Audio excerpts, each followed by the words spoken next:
This is probably the last video update I'm going to do on this winter situation this week. For the Thursday situation this week in Oklahoma, I might do a couple about the Christmas Eve situation if it looks like that's going to start to become a bigger deal. But right now the date is basically, there's still a lot of back and forth. The main more than 50% of it's pretty much leaning towards it being a light event here in the central part of the state with more of the heavier accumulations up around Tulsa and up in the northeastern part of the state, northeast of Tulsa.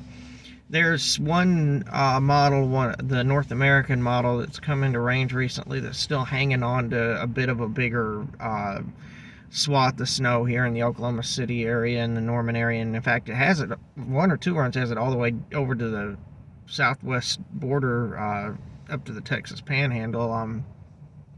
Which which is an outlier, and if those runs do come to fruition, that would add up to, it would seem to me like, unless I'm doing the measurements wrong on the QPF, it would seem to me like that would easily be 2 or 3 inches. And I don't even know if some of these forecasts are taking the liquid to snow ratios into account, to be honest, because with temperatures dropping from 30, and I know I've said this before, I sound like a broken record on my videos, but with temperatures dropping from 30 degrees to 10 degrees in a couple of hours, I mean, as you get closer to 10 degrees, some of those liquid to snow ratios are going to be high. So even real light QPF looks like, well, that's not a lot.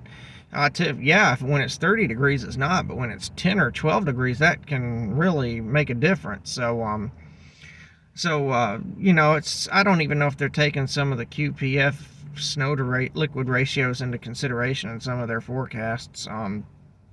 But we'll see. One thing also is, and I was talking to my friend Jared about this. We were having a discussion about this on the texts this morning.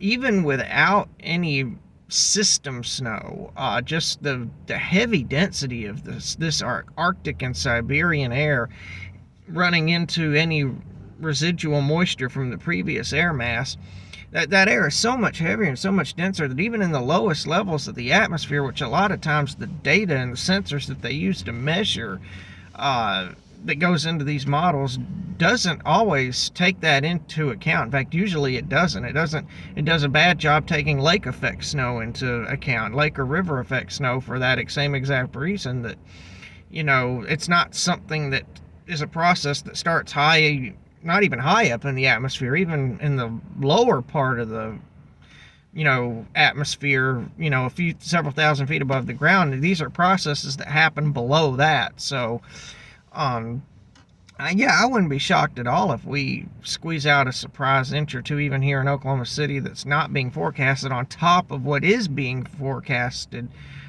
with the system snow, whatever that ends up being, a half an inch, a quarter of an inch, whatever they're saying right now.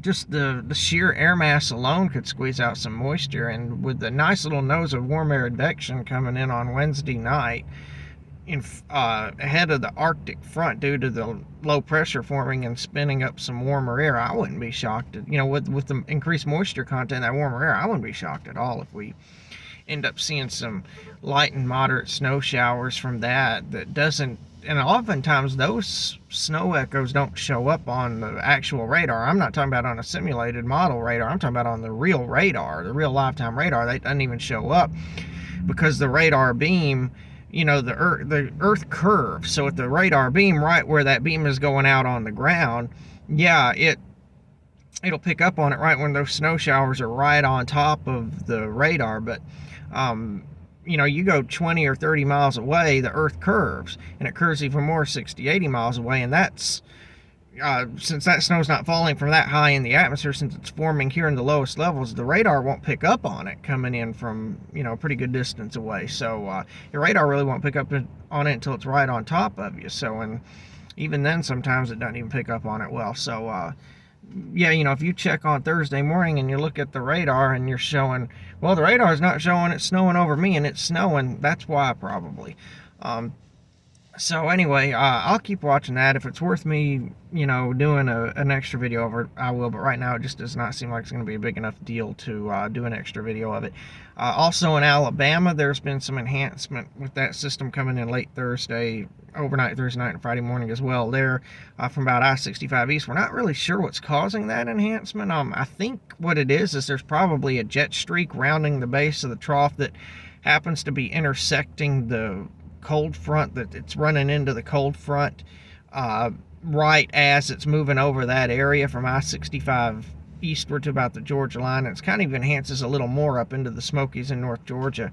There could be some orographic influence that far away, but from about I-65 to about the Georgia line, yeah, probably some sort of an upper level feature, a mid-level feature that's kind of enhancing the forcing in that area. It's going to squeeze out a little bit of snow out there. I don't know what it's going to add up to. It looks like about an inch right now, and then same can be true for places that are downwind of a direct wind flow off of the river or the Lake Gunnersville there. If you're directly in the path of the west-northwest wind off the lake, you could get some river or lake effect snow there that similar to what I was talking about earlier about the radar not always picking up on it's in the lowest level of the atmosphere. So there could be some enhancement there of maybe an additional inch on top of whatever we get from the system snow, the cyclogenesis snow. So well, technically that far south it wouldn't be cyclogenesis snow. The low would be further north. It'd just be a trailing post-frontal trough short wave that would be enhancing it. But not to put you guys to sleep with all that, but the scientific talk. But that's about what I'm thinking right now. Now the Christmas Eve system, it's showing up on every other run or so. Coming in overnight, Friday night, maybe before sunrise off to the southwest, and early Saturday morning, mid-Saturday morning here in the south central part of Oklahoma. There's some runs that are trying to keep the heaviest of that band just southwest of Norman or Oklahoma City, like from about Chickasha down to Lawton, Altus area, and then over down towards south of Pauls, even south of Pauls Valley, even. And there's also been a couple of those runs that have had it kind of a little bit more further north, kind of closer to Norman, closer to Oklahoma City, but still generally south of I-40. If this is, I don't think the Christmas Eve event, if you live north of I-40, I don't think you're going to get in on much of that, but we'll wait and see. Like I said, the model's been all over the place, and that system overall looks like it's going to weaken before it even gets to Alabama. It's going to look like it's going to weaken before it even gets to Arkansas, hell, for that matter. But we'll wait and see. There's been a few runs a few days ago that had that system making it all the way across out there to Alabama. So anyway, I'll do some more videos if needed, if necessary.